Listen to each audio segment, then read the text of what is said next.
하나님 말씀 열왕기상 19장 9절에서 18절까지 보겠습니다.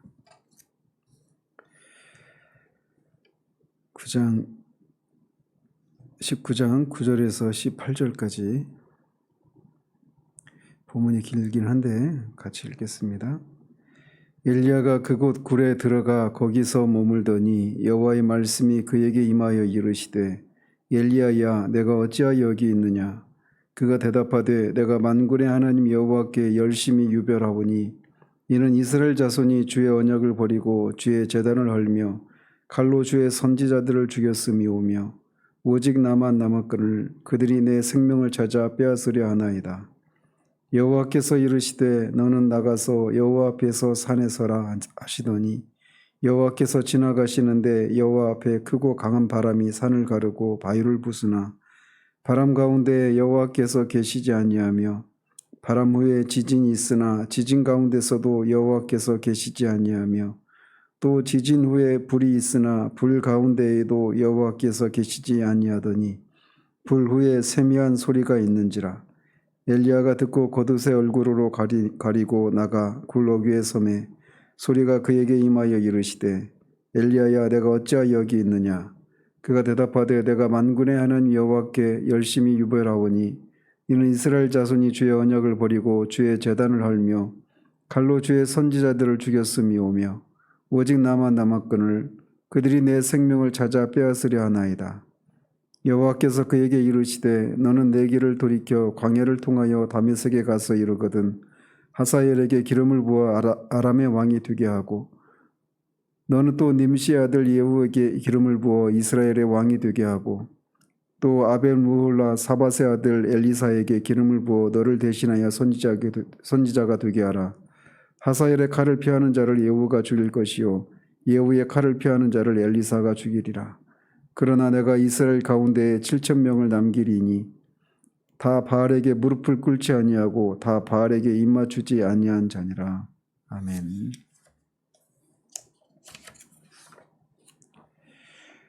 네, 지난주에는 엘리야가 아합의 아내 이세벨의 살해 위협을 피해서 북이스라엘의 통치권이 미치지 못하는 남유다의 최남단인 브엘세바까지 도망친 장면을 살폈습니다. 그는 그곳 르듭네모 아래에서 자기가 죽기를 원한다라고 그렇게 하나님께 구할 정도로 이렇게 낙심한 그런 상황 가운데 있었는데 하나님께서 천사를 보내셔서 그를 위로하고 호렙산으로 인도한 장면까지 살펴봤습니다. 오늘은 이 호렙산의 굴에 은둔하던 엘리야에게 하나님이 나타나셔서 세 가지 사명을 부여하시는 사건을 전하고 있습니다. 9절은 엘리야가 그곳 굴에 들어가 거기 머물렀다 이렇게 시작을 합니다. 원문에는 그곳 그 굴에 들어가 이렇게 되어 있습니다. 즉 정관사가 붙어 있어요. 그래서 이 굴이 어떤 이제 열왕기 저자가 쓸 당시만 해도 이 굴이 어떤 굴인가 이렇게 사람들이 알 수 있는 그런 굴이었던 거죠. 그래서 이어지는 문맥을 보면 여호와께서 엘리야 앞에 여호와께서 지나가시는 그런 장면, 그리고 호렙산에서 그런 일이 일어났단 말이죠. 따라서 이 장면은 모세가 금송아지 사건 이후에 하나님 앞에 하나님의 영광을 보여달라고 그렇게 강청했을 때 하나님께서 그 앞에 여호와 하나님이 지나가시는 그런 사건이 있지 않습니까? 그래서 바로 그 모세가 여호와 영광이 지나갈 때 숨어 있었던 그 반석 틈 이곳을 가리킨다라고 추정할 수가 있습니다. 엘리야가 그 굴에 있을 때 여호와의 말씀이 엘리야에게 임해서 네가 어찌하여 여기 있느냐라고 묻습니다. 이것은 전지하신 하나님께서 엘리야가 왜 그곳에 있는지를 몰라서 이곳에 있는 게 이렇게 물으신 것은 아니죠.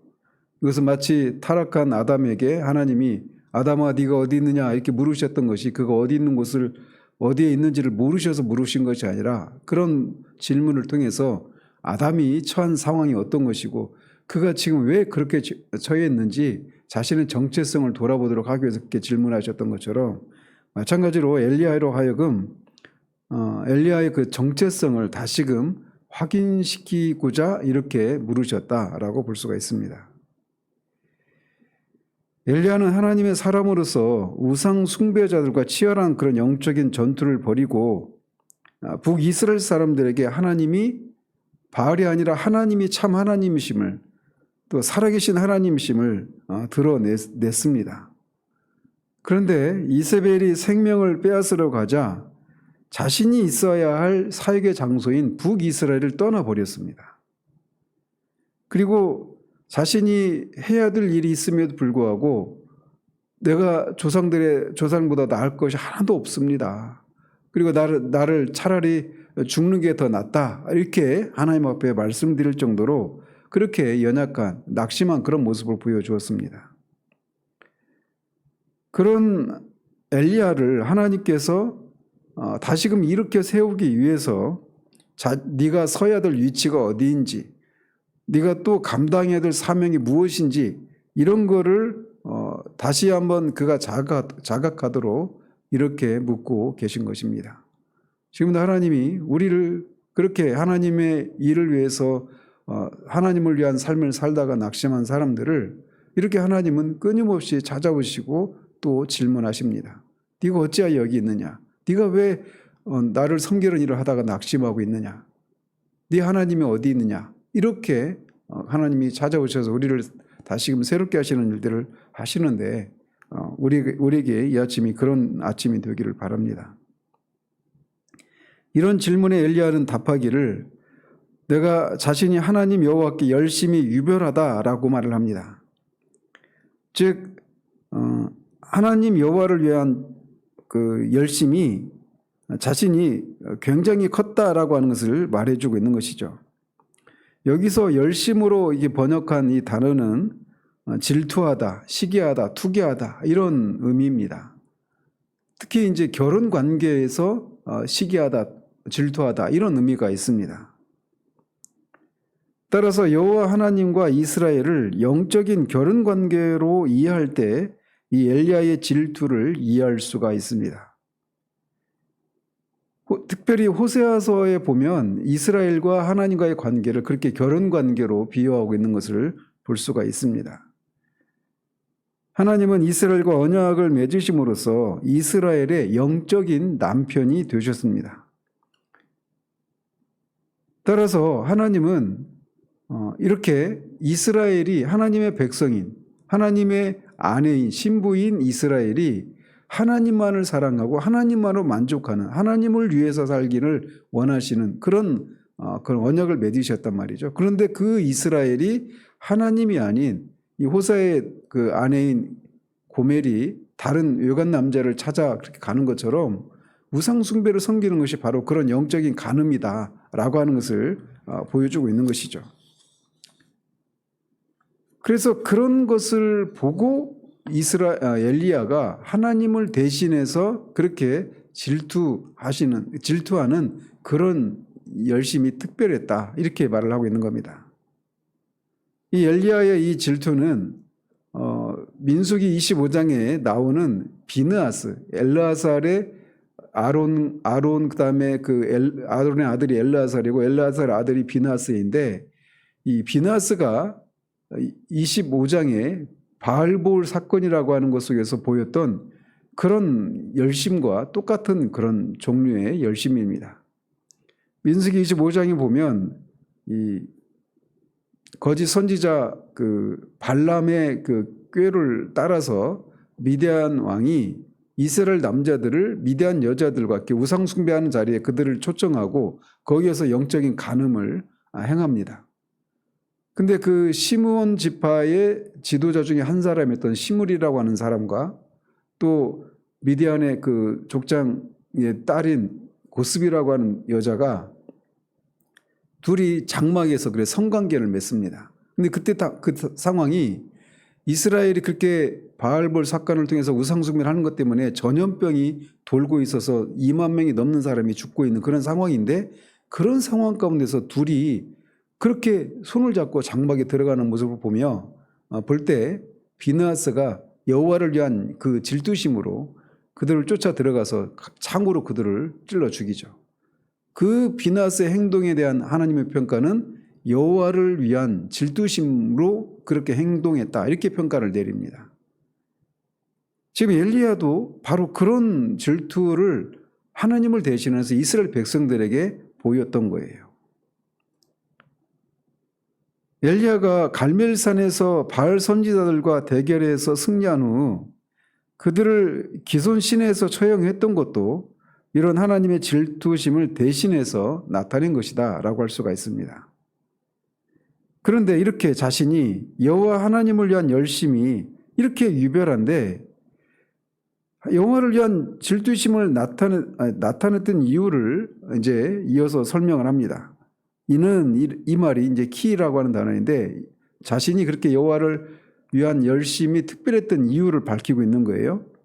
그것은 이스라엘 자손이 주의 언약을 버리고 주의 제단을 헐고 칼로 주의 선지자들을 죽였기 때문입니다 라고 말씀을 드리고 있습니다.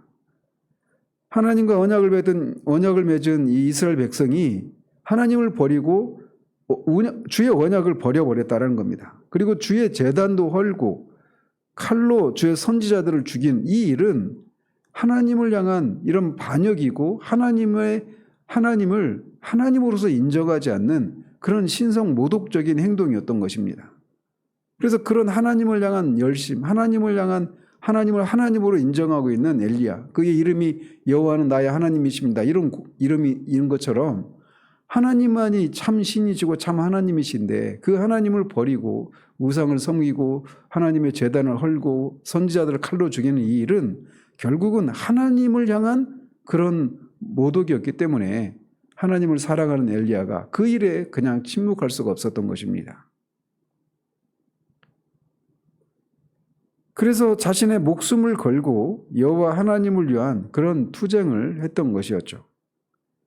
그런데 그렇게 여호와를 향한 질투심으로 열심을 내는 사람이 나밖에 없습니다 라고 엘리야가 고백을 하는 겁니다.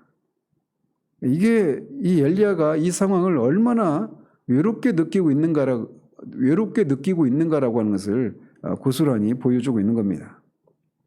주변에 자신과 같은 생각과 열심을 가진 사람이 단 하나도 없다라고 하는 것이 느껴질 때 그 외로움과 고립감 그리고 고독감은 그가 왜 죽고 싶다라고 하는 생각을 하게 되었는지를 보여줍니다. 물론 그가 이런 생각을 할 당시에도 오바댜라고 하는 이 국내 대신이 100명의 생도들을 숨겨놓고 있었어요. 그리고 뒤에 18절에 있는 것처럼 하나님이 바알에게 무릎 꿇지 않은 7,000명을 남겨두시겠다라고 하신 것처럼 그때도 분명히 바알에게 절하지 않고 바알을 섬기지 않고 여호와만을 사랑했던 섬기던 사람들이 분명히 있었지만 당시 엘리야에게는 그런 사람들이 눈에 들어오지 않았던 것이죠. 더군다나 이렇게 여호와를 향한 질투심에서 자신의 목숨을 걸고 갈멜산에서의 대결을 통해서 여호와 하나님으로부터 불을 통한 응답을 통해 여호와 하나님이 정말 살아계신 하나님이라고 하는 것을 드러낸 일이 있지 않습니까? 그리고 그런 것을 보자 백성들이 바로 땅에 엎드려서 여호와 하나님 그는 여호와는 하나님이시로다 이렇게 두 번이나 그렇게 연거푸 고백을 하는 일이 일어나지 않았습니까? 따라서 그리고 바알 선지자들 죽인 후에 엘리야는 곧장 이스라엘의 대대적인 그런 회개 역사가 일어나고 바알과 아세라 상을 허물고 여호와의 신앙의 회복이 부흥이 일어날 것을 기대했단 말이에요. 그런데 오히려 이스라엘이 그의 생명을 찾아 뺏으려 한다라고 하나님께 호소합니다. 여기서 이세벨이 내 생명을 뺏으려 한다 이렇게 말씀드리지 않고 그들이 자신의 생명을 빼앗으려 한다 이렇게 말을 하고 있습니다. 그러니까 그들은 뭐냐면 바로 앞에 있는 것처럼 이스라엘 백성들을 가리키는 거예요. 즉 엘리야는 지금 하나님께 자신은 여호와를 사랑하는 마음이 불같이 일어나서 목숨을 걸고 힘을 다해서 바알 선지자들과 싸웠음에도 불구하고 그 이적을 경험했던 이스라엘 그리고 한때는 여호와 하나님이 하나님이시다라고 고백했던 이스라엘 백성들이 이세벨이 엘리야를 죽이려고 한다는 사실을 알자 이스라엘 백성도 이세벨에게 동조해서 엘리야를 죽이려고 했던 것입니다. 그래서 엘리야는 정말 완전히 낙심천만이었죠. 그래서 여기에 있게 되었습니다. 그래서 내 사명지가 북이스라엘임에도 불구하고 거기를 도망쳐 왔고 이제 더 이상 이런 중과 부족과 같은 이런 상황 가운데서 다시 더 이상 할 수 있는 것이 없기 때문에 차라리 나를 죽여주십시오. 이렇게 고백을 했다라고 이 탄식이 섞인 그런 변명을 늘어놓고 있는 겁니다. 그러자 여호와 하나님은 엘리야에게 말씀하시기를 너는 나가서 여호와 앞에서 산에 서라라고 말씀하십니다. 여호와 앞에 선다라고 하는 표현이 여러 가지 그런 의미가 있는데 특별히 엘리야나 엘리사 그리고 에스겔서에 있는 그 제사장들 즉 그들에게 이런 표현이 사용될 때는 여호와 하나님을 향한 헌신과 복종의 의미가 있습니다. 엘리야는 이미 자신이 여호와 앞에서 서서 여호와를 섬기는 종이라고 하는 것을 천명한 바가 있습니다. 17장 1절에서. 그런데 여호와 하나님은 다시 그를 당신 앞에 세우고 계신 거예요. 이것은 엘리야로 하여금 다시 한번 하나님을 향한 충성심과 헌신의 자세를 재정립하기 위해서 이렇게 하고 계신 것입니다. 이미 죽고 싶다라고 말할 정도로 지칠 대로 지쳐있는 엘리야에게 하나님은 당신의 종으로서 다시 일어나서 헌신과 충성을 보이게끔 하기 위해서 엘리야를 다시 당신 앞에 세우고 계신 것입니다. 그런데 하나님은 그에게 그 산, 즉 호렙산에 서라라고 말씀하십니다. 이것은 앞에서도 말씀드린 것처럼 하나님께서 그 호렙산에서 엘리야에게 임재해서 그를 새롭게 이제 새로운 사명을 주시고 하나님의 종으로서 새롭게 재무장시키실 것을 암시합니다. 이 호렙산은 바로 모세를 이스라엘 백성을 구원할 자로 해방자로 하나님이 세우실 때 그 산 아니겠습니까? 그리고 다시 그를 이스라엘에 보내고 1년 뒤에 다시 호렙산에 와가지고 하나님을 다시 예배했던 바로 그 호렙산을 가리키는 겁니다. 그 산에 하나님은 엘리야를 세우고 계신 거예요. 그러면서 옛적에 모세에게 하나님의 영광을 나타내시면서 하나님이 지나가시는 것처럼 이번에는 엘리야 앞에 여호와 하나님께서 지나가십니다. 지나가신다라고 하는 이 말은 이 여호와 하나님과 관련해서 출애굽기 모세 때와 이 엘리야 때만 이렇게 나타나고 있습니다. 그래서 구약 변환선상에서도 엘리야와 모세가 그렇게 이스라엘 변환상 주님과 함께 그렇게 나오는 장면이 있는데 이런 의미에서 엘리야가 얼마나 큰 선지자인가라고 하는 것을 보여주고 있는 것이죠. 그러면서 이렇게 여호와가 지나가신다 이 표현은 하나님이 자신의 영광이나 자신의 영광을 일시적으로 인간에게 보이실 때 사용한 그런 표현입니다. 그러면서 하나님이 현현히 나타날 때 동반되었던 외적인 현상들이 연달아 나타납니다. 처음에는 크고 강한 바람이 나타났습니다. 그래서 그 바람이 얼마나 크고 강했는지 산을 가르고 바위를 부술 정도로 엄청난 그런 강력한 그런 능력이 동반된 그런 현상이 일어납니다. 그런데 그 안에 여호와께서 계시지 않았다라고 말합니다. 그리고 강한 바람 후에 지진이 있었지만 거기에도 여호와께서 계시지 않았고 지진 후에는 불이 나타났는데 그 불 가운데서도 여호와께서 계시지 않으셨습니다. 그리고 나서 세미한 소리가 있는데 그 가운데 이제 여호와께서 나타나십니다. 하나님은 바람, 지진, 불과 같은 그런 외적인 현상이나 방법이 아닌 세미한 음성으로 엘리야에게 임하신 것입니다.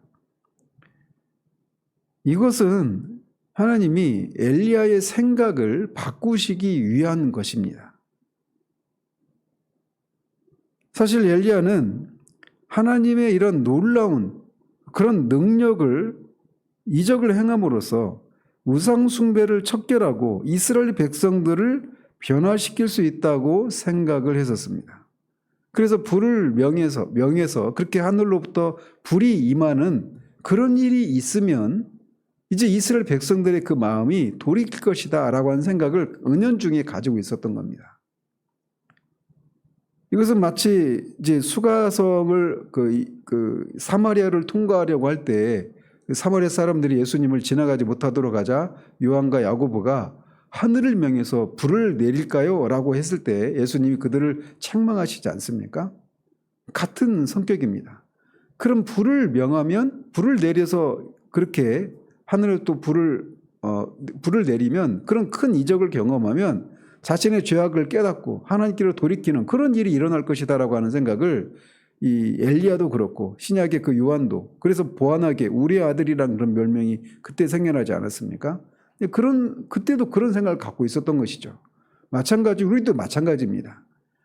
어떤 하나님을 믿지 않는 사람이 있고 죄를 짓고 있는데 여전히 그 자신의 죄를 회개하지 않고 예수 그리스도를 믿는 일이 일어나지 않고 있는 그런 사람들을 볼 때 하나님이 어떤 크게 치셔가지고 어떤 큰 능력을 긍정적인 측면에서 큰 능력을 베푸시면 그가 그것을 보고 하나님께로 돌이킬 것이다. 이런 생각을 우리도 가지고 있지 않습니까?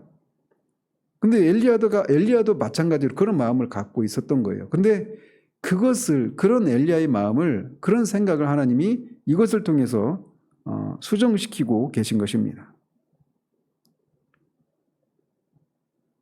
엘리야는 불이 내리는 그런 이적을 행하고 3년 반 동안이나 내리지 않았던 비가 내리게 하는 그런 이적을 행했단 말이죠. 그러면 당연히 이스라엘 백성들이 그렇게 그 불의 응답을 봤을 때 여호와는 하나님이시다라고 이런 고백을 하고 그 다음에 바로 자신의 죄를 회개하고 바알 숭배해서 여호와의 신앙을 회복하고 부흥하는 이런 일들이 일어날 것이라고 생각했단 말이에요. 그런 이적을 경험했으니까 말이죠.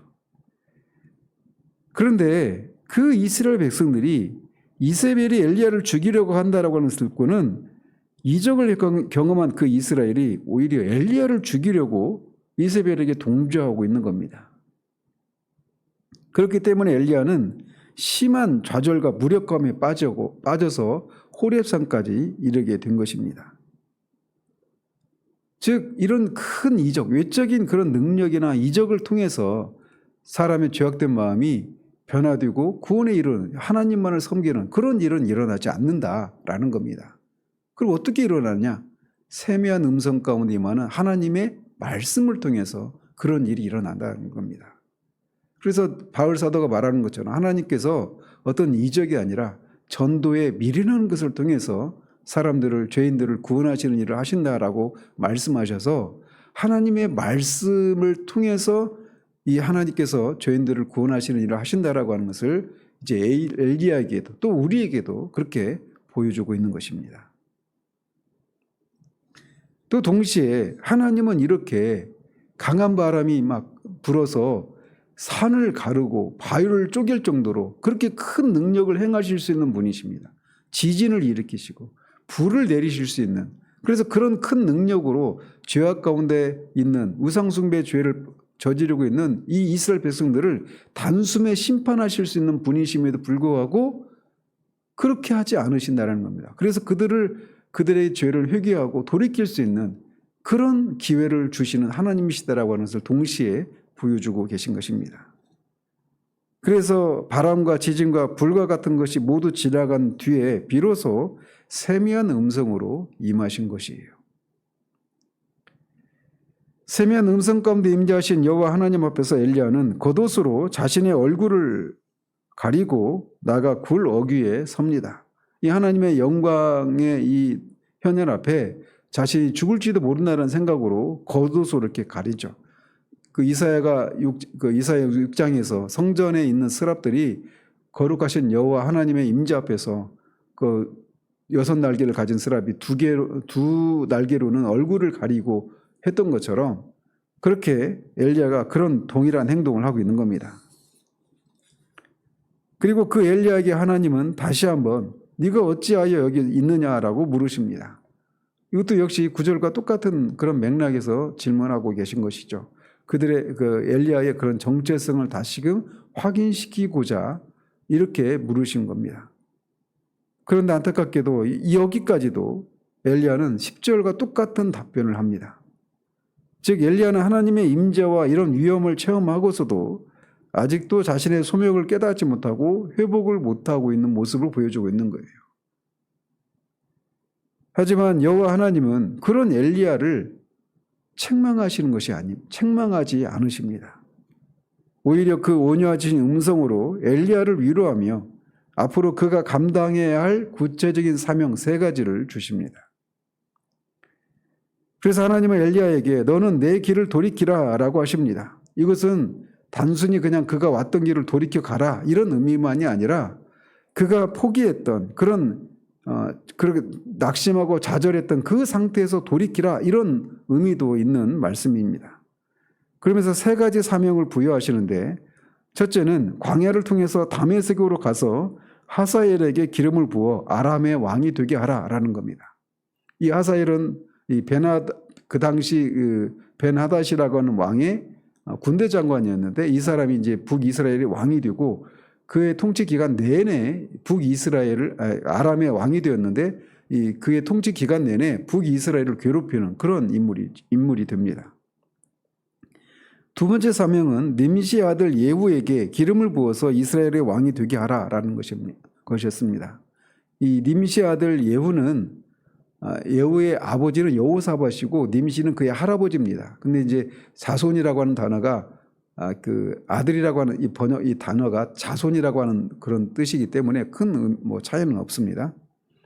근데 어쨌든 이 예후도 아합의 아들 요람의 군대 장관이었는데 나중에 이제 그 반역을 일으키고 스스로 이제 이스라엘의 왕이 되는 인물입니다. 그리고 이 엘리야에게 주어졌던 이때로부터 14년 후에 그렇게 이제 이스라엘의 왕이 되어서 요람도 죽이고 이세벨도 죽이고 아합 가문을 멸문지화시키는 그런 하나님의 심판의 도구로 쓰임받는 인물이 됩니다. 그리고 3번째 사명은 아벨무올라 지역 출신의 사밧의 아들 엘리사에게 기름을 부어서 너를 대신한 선지자로 삼으라라고 말씀을 하십니다. 그러시면서 17절에 하사엘의 칼을 펴는 자를 예후가 죽일 것이고 예후의 칼을 피하는 자를 엘리사가 죽일 것이다. 이렇게 해서 이 세 인물이 결국 바알 숭배의 죄를 저지르고 있는 이스라엘을 하나님이 심판하시는 도구로 쓰실 것이다라고 하는 것을 밝히고 있는 겁니다. 특별히 하사엘과 예후의 칼을 피하는 사람이 있는 것을 전제하시면서 엘리사의 칼을 피하는 자에 대해서는 언급하지 않는 것은 비록 이 하사엘과 예후에 의한 그 심판에서 피하는 사람이 있을지 몰라도 엘리사를 통한 심판에서 피하는 사람은 없다라고 하는 것을 통해 엘리사를 통한 심판이 더 완전하다라는 것을 이제 보여주고 있는 것입니다. 하나님은 엘리야에게 이 3가지 사명을 수여하시고 이 사명을 수행한 후에 이루어질 미래 일도 알려주십니다. 그것은 하나님께서 이스라엘 가운데서 바알에게 무릎을 꿇지 않고 입맞추지 않은 7,000명을 남겨두시겠다라고 하는 약속입니다. 따라서 14절에서 엘리야가 오직 나만 남았습니다. 이렇게 탄식했던 것에 대한 하나님의 위로다라고도 할 수가 있죠. 이게 바로 소위 남은 자 사상이라고 하는 것입니다. 즉 하나님께서는 이스라엘이 범죄해서 하나님의 심판을 받을 수밖에 없음에도 불구하고 백성들과 같이 그렇게 그 언약을 파기하지 않고 끝까지 지키기 위해서 하나님이 택하신 자를 남겨두시겠다라고 말씀하고 있는 거예요. 이스라엘 백성들이 범죄해서 하나님의 심판을 받고 나라를 상실하는 그런 절망적인 상황 가운데서도 끝까지 소망을 잃지 않고 그들의 신앙을 유지할 수 있었던 것도 바로 이 약속 때문에 그렇습니다. 바로 이 남은 자 사상, 이것을 이제 사도 바울은 뒤에 이제 로마서 9장에서 9장에서 11장까지 해서 이 사상을 발전시켜서 하나님께서 반드시 이스라엘을 회복시키실 것이다라고 그렇게 말씀을 하죠. 한편 여기서 7천이라고 할 때 그 문자적인 7천을 의미하는 게 아닙니다. 7이라는 숫자가 완전수이고 10도 이제 완전수인데 10의 세제곱 숫자 곱하기 완전수 7 해서 7천이라는 숫자가 나옵니다. 그래서 이스라엘이라고 하는 나라가 멸망했음에도 불구하고 완전히 사라지지 않을 만큼 이스라엘의 정체성을 유지할 만큼의 충분한 완전한 숫자를 남겨놓겠다. 이런 의미가 있는 겁니다. 어쨌든 하나님은 엘리야를 죽기를 소망했을 정도로 이렇게 낙심했던 엘리야를 이 말씀을 통해서 다시금 그를 회복시켜 주십니다. 그리고 그 회복시키는 과정 속에서 엘리야가 여호와의 능력이 그런 임하면 사람들이 바뀔 것이다라고 생각했던 엘리야의 생각을 바꾸면서 오직 여호와의 말씀으로 사람들이 바뀌는 것이라고 하는 것을 여기서 그에게 교훈시켜 주시고, 그러면 교훈시키고 그를 다시금 사명자로서 보내시는 장면을 봅니다. 그런 면에서 하나님의 말씀에 대한 이 말씀이 우리 자신이 그런 것을 보여주는 것 아니겠습니까? 하나님의 말씀으로 사람이 변화되는 것이죠. 어쨌든 이렇게 낙심한 이 엘리야를 하나님이 새로운 사명을 부여하시는 것을 통해 그렇게 보여줍니다. 그리고 엘리야가 아침에 조금 늦었는데 양해를 부탁드립니다. 어쨌든 엘리야가 이렇게 여호와를 향한 그런 열심이 있었다가 이 잘못된 생각, 즉 능력을 행하면, 이적을 행하면 사람들이 바뀔 것이다라고 생각했는데 오히려 그들이 자신을 죽이려고 한 이 일 때문에 죽고 싶을 정도로 이렇게 낙심하지 않았습니까? 근데 엘리야가 그렇게 했던 그 동기는 뭐냐? 여호와의 하나님이 영광을 받으셔야 된다. 하나님에게 합당한 그런 존귀와 영광을 받으셔야 한다고 하는 그런 생각에서 이런 열심을 냈단 말이에요. 그러다가 그렇게 자신의 뜻대로 되지 않자 죽기를 원했지만 하나님은 결코 자신의 영광을 포기하실 수 없는 하나님이셨던 겁니다.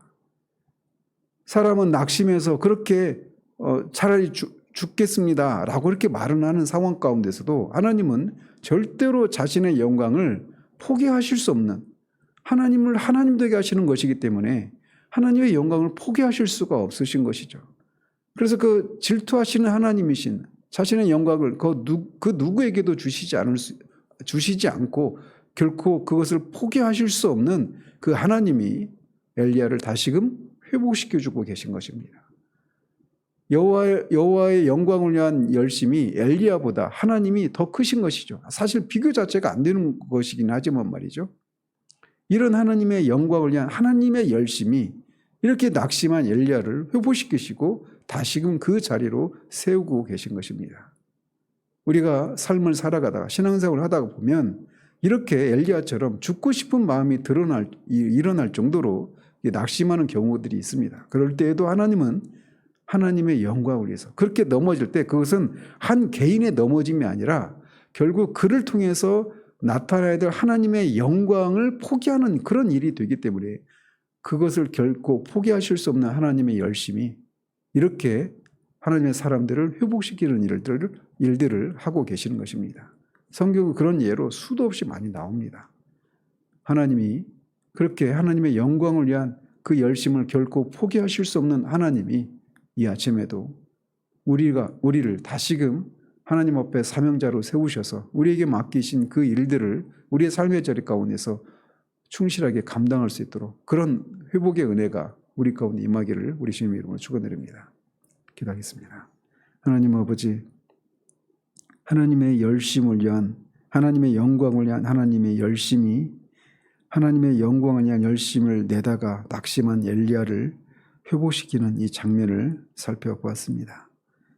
엘리야가 우리와 똑같은 성정을 가진 사람이어서 이렇게 낙심했을 때 하나님이 다시금 엘리야의 그 생각을 수정시키시고 다시금 그를 하나님의 종으로서 그렇게 세우시는 일을 하셨던 것처럼 우리에게도 하나님을 위한 이런저런 열심을 내다가 우리의 뜻대로 되지 않는 상황 가운데서 말할 수 없는 외로움과 고립감과 고독함 가운데 있는 우리를 하나님이 회복시켜 주셔서 다시금 하나님을 위한 열심을 낼 수 있도록 이 아침에 기도 가운데 우리를 만나 주시기를 소원합니다. 예수 그리스도 이름으로 기도합니다. 아멘. 예.